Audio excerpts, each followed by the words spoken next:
realtà poi non eravamo sicuri di riuscire a passare perché la Val Camonica è piuttosto stretta, insomma, e infatti non siamo riusciti.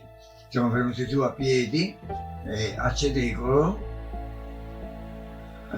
c'era un posto di blocco partigiano, ci ha fermato e ci ha chiesto cosa facevamo qui. Noi abbiamo dichiarato che eravamo dell'organizzazione TOT.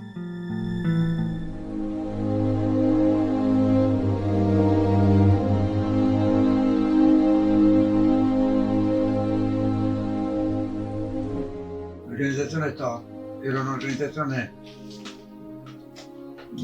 paramilitare, probabilmente era civile ma al seguito dell'esercito tedesco. Era una specie di genio, di arma del genio, insomma, e faceva tutti i lavori stradali, eccetera, e arruolava qua e là elementi del luogo. Allora noi abbiamo dichiarato che eravamo dell'organizzazione. Fateci vedere le mani. Le mani non erano quelle callose di chi aveva lavorato, erano dopo poi abbiamo dovuto dire di dove eravamo, che cosa fa.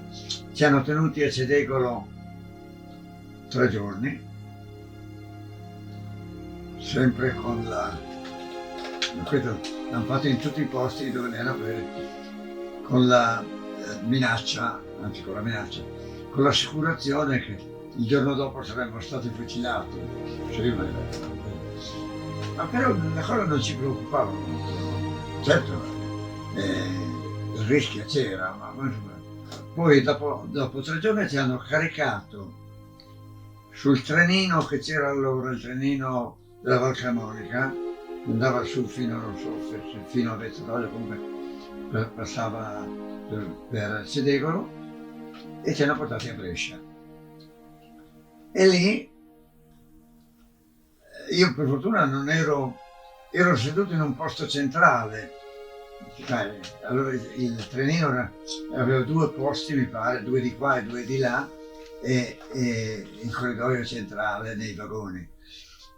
Io ero seduto vicino al corridoio, ma quei poveri disgraziati dei miei camerati che erano vicino al finestrino venivano costretti dai partigiani che erano nel vagone a tenere la testa fuori, e la popolazione sputava, picchiava, faceva tutto quello che poteva perché quello era il momento, una folla, cioè, è una massa che non si direbbe, però segue l'impulso del momento.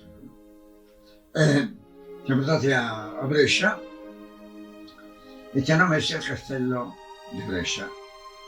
Siamo rimasti al castello di Brescia una settimana, una vita infernale, non c'era neanche la toilette, non c'era neanche il cesso, non c'era. Allora noi facevamo i nostri bisogni in una stanza vicina perché non potevamo andare fuori. Una stanza ci dormivamo, in quella vicina c'erano tutti i nostri escrementi. Non mi ricordo esattamente, ma si mangiava poco e male, tanto che mia madre, che è venuta a trovarmi perché era possibile, veniva da Castiglione, è venuta a trovarmi, mi aveva portato delle mele, e io che non ho mai potuto soffrire le mele, lì ne ho mangiate troppe.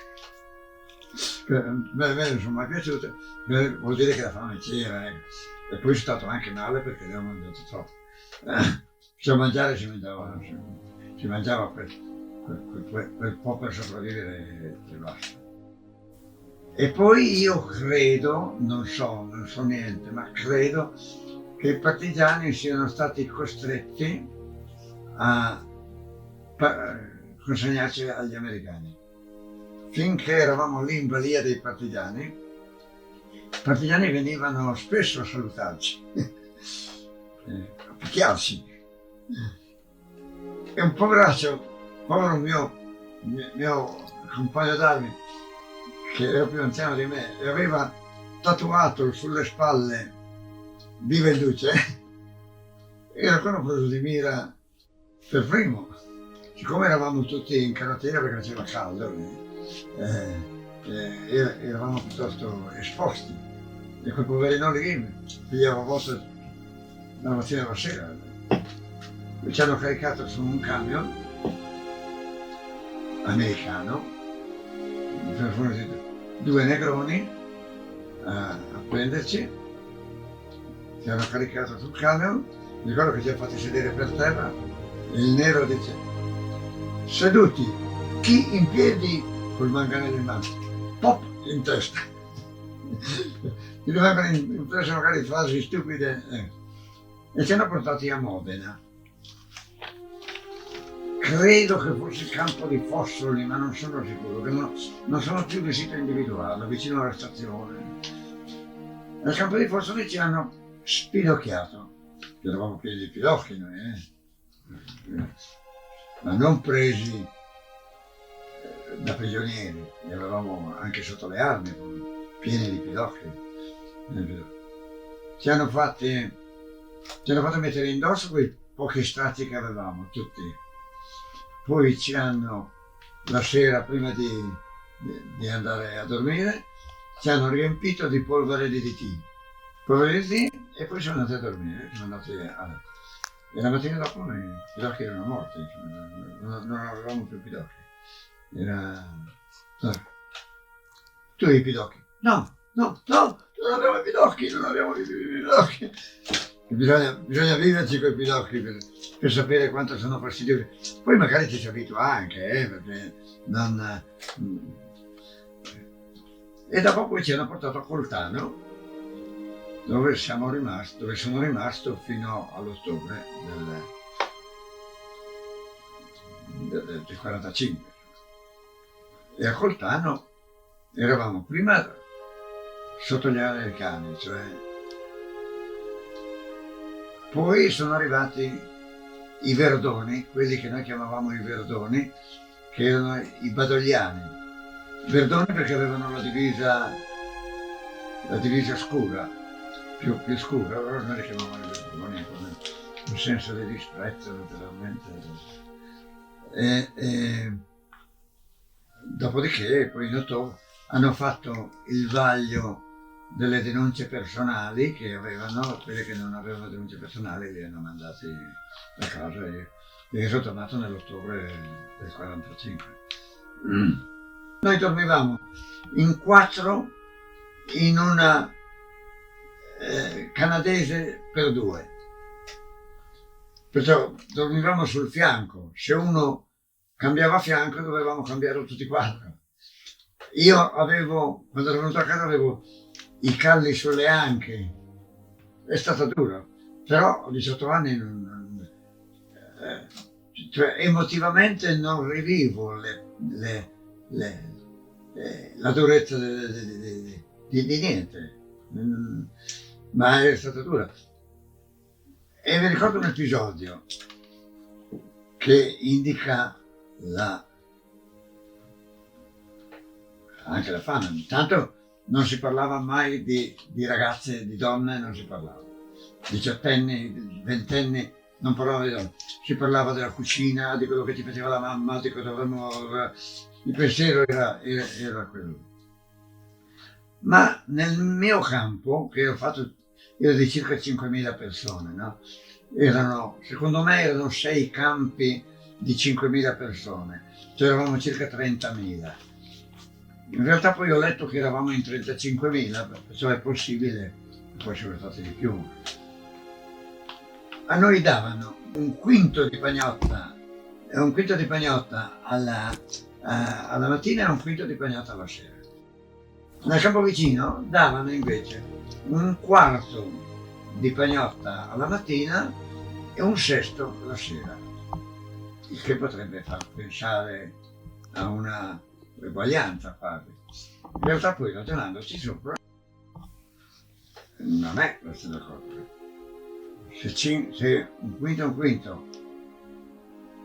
è uguale a un quarto più un sesto, è anche uguale a un terzo più un settimo, anche a un mezzo più un ottavo. a un nonno più una pagnotta, e no, non è così. E allora io ho cominciato a parlarne nel campo, dico ma qui c'è qualcosa che non funziona, non va. Allora mi hanno mandato a chiamare, mi ha chiamato il comandante lì, che però non era un alto ufficiale, forse era il responsabile di qualche cosa. Mi ha mandato a chiamare e dice, sei tu che vai dicendo, eccetera, ecco che secondo me non può essere, non è la stessa cosa, se là c'è un quarto o un sesto e qui un quinto non è la stessa cosa. Ma sei capace di metterlo per iscritto? Ah, che non l'ho fatto, ma penso di sì, è una semplice proporzione, no? Più o meno un'equazione. Allora l'ho fatto e sono venuto fuori che era c'era un 49esimo di pagnotta di differenza, mi pare fosse un 49esimo, dove bisogna fare il conto, no? Un 49esimo o un 60esimo di pagnotta. E allora gliel'ho fatto vedere.